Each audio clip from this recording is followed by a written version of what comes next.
However, so we focus on our software right now, and stratigraphy, biostratigraphy is the research field of Professor James Ogg, and he also does other related research. And so they came up with this idea of software where we are looking at right now. So as you can see, each epoch is also divided into several age and stages. So as you can see, these are a little bit harder to read.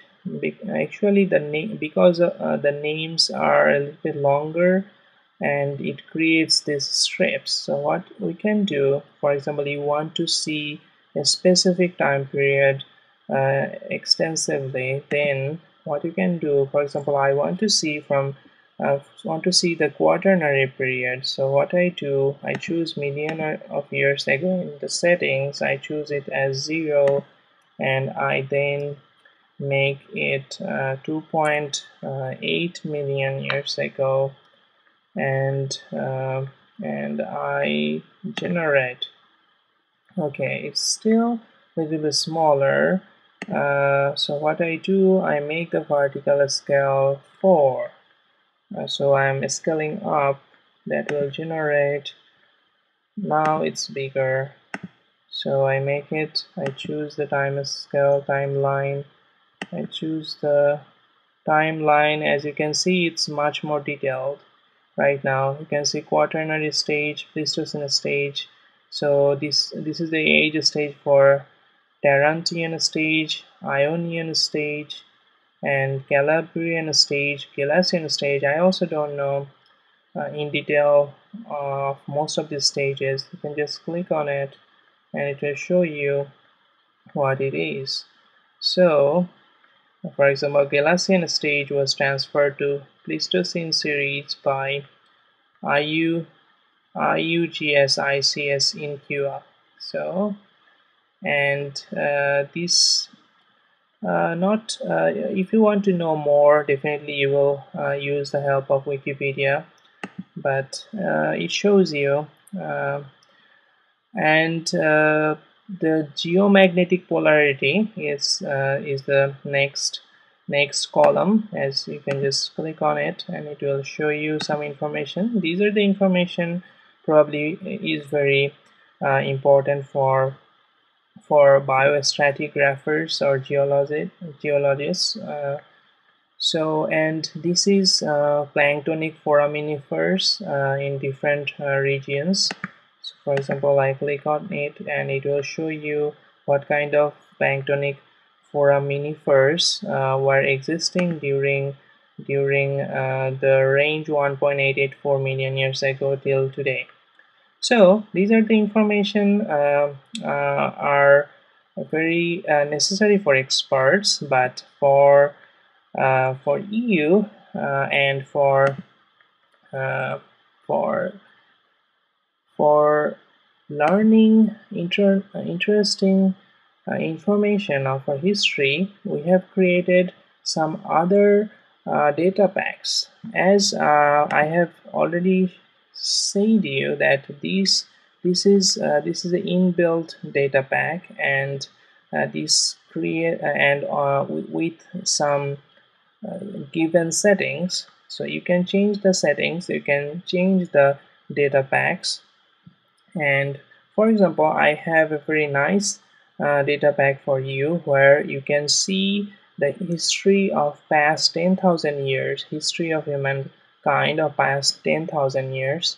So let me add that data pack for you. So I have the data packs downloaded. So as you can see, we have actually around 16 data packs right now. You can download from our website. So I'm choosing the data pack past 10,000 years. So I'm loading the data pack. So it's already being loaded. In the meantime, let me show you where you can download our data pack. So the tscreator.org website that will you go to the data pack tab here, and you can see we have different data packs.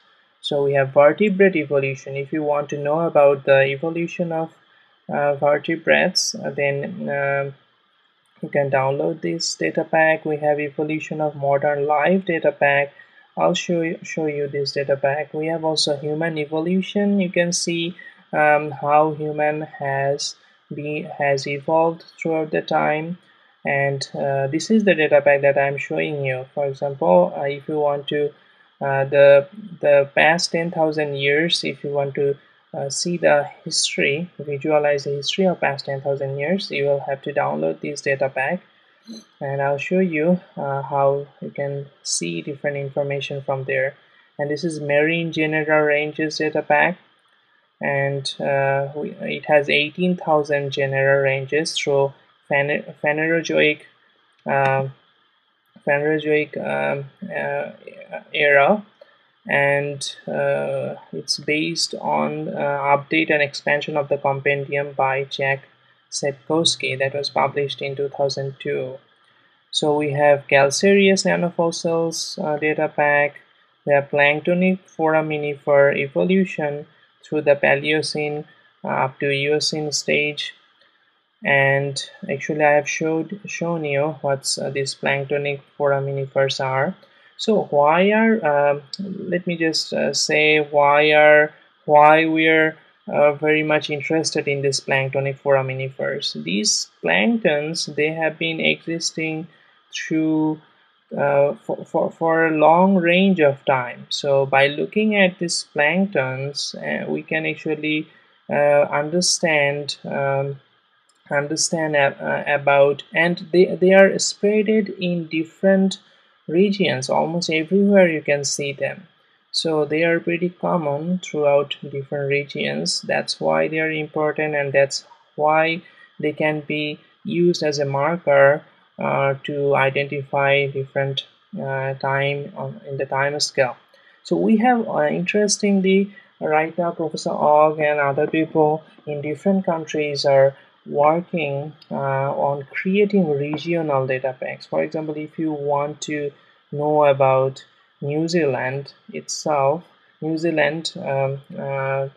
the geology and different information about New Zealand, you will probably be interested in the New Zealand data pack. We have Australian data pack, we have Chinese data pack, we have Indian plate data pack. We also have Middle East and Libya data pack. We have a data pack for British Isles and Belgium, and there was a nice workshop in Belgium where Professor Og and Professor Gabby Og explained to arranged a workshop where they showed how this time scale creator works. What I am showing you right now, I mean, in short. And we also have US Alaska data pack, the lithostratigraphy. This is mostly about rocks. And we have Arctic and Central Canada, Gulf of Mexico. We have Russian data pack, Siberian and Caspian map interface, Alaska oil basins. So interestingly, lots of oil companies like Shell also uses our software to learn about potential places where there can be oil wells. Okay, so we also have neogen benthic oxygen composite. I also don't know in detail about this data pack. And so as you can see, we have so many data packs, and we're still working on, we have students working on creating data packs, and we actually have data pack maker. We have interactive data pack maker where you can create these data packs just by clicking. So just by clicking that, I'll have to create another another video series on how to create different data pack for time scale creator. So once we have created this data pack, then we can visualize this, right? So as you can remember, I have loaded the past 10,000 years data pack. So let's go to the settings. Okay, so so for example, we want to see okay, is it loaded? Oh, what happened here is that I already have, so we have several options here.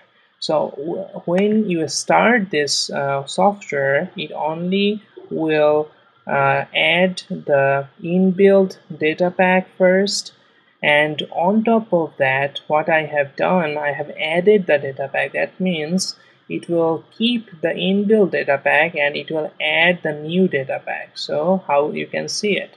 So you go to the settings, you go to the choose columns, the second tab. As you can see, I have now two data packs. This one is the default data pack, and this one is the data pack that I have added, the human cultures data pack. Okay, the past 10,000 years. So let me just use only one. Let me visualize only the human cultures data pack, and I only chose it. If you go to different columns, so it just shows the name of different columns. So we want to see Africa, for example. It's by default chooses only Egypt. Why not everything? Let's just choose everything. We want to see North Africa, West Central Africa. Okay, let's go to the Mediterranean. It's Levant, Armenia, Anatolia, general Mediterranean events. Okay, let me first just generate a image and show how it looks like. Then we'll just add more information there. So it already created a chart. So let me maximize it, and as you can see, it's only showing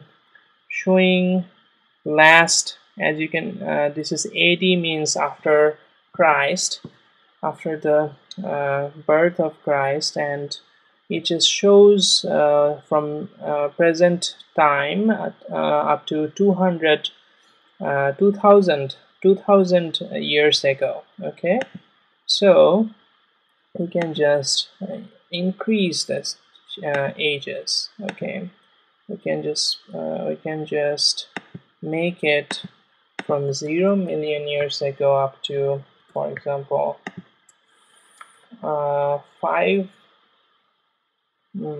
this is million of years ago, right?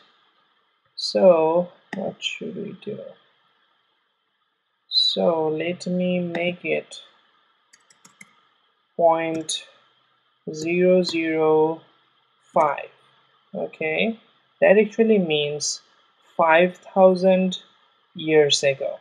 Okay, let me do another thing. Let's just replace our, so what you can do, we have, as I said, we have several data packs. I have added the past 10,000 years data pack. Yeah, you could have just replace the data with this data pack. That will, so I'm replacing all of my currently loaded data pack with this data pack. So as I have shown you in the settings,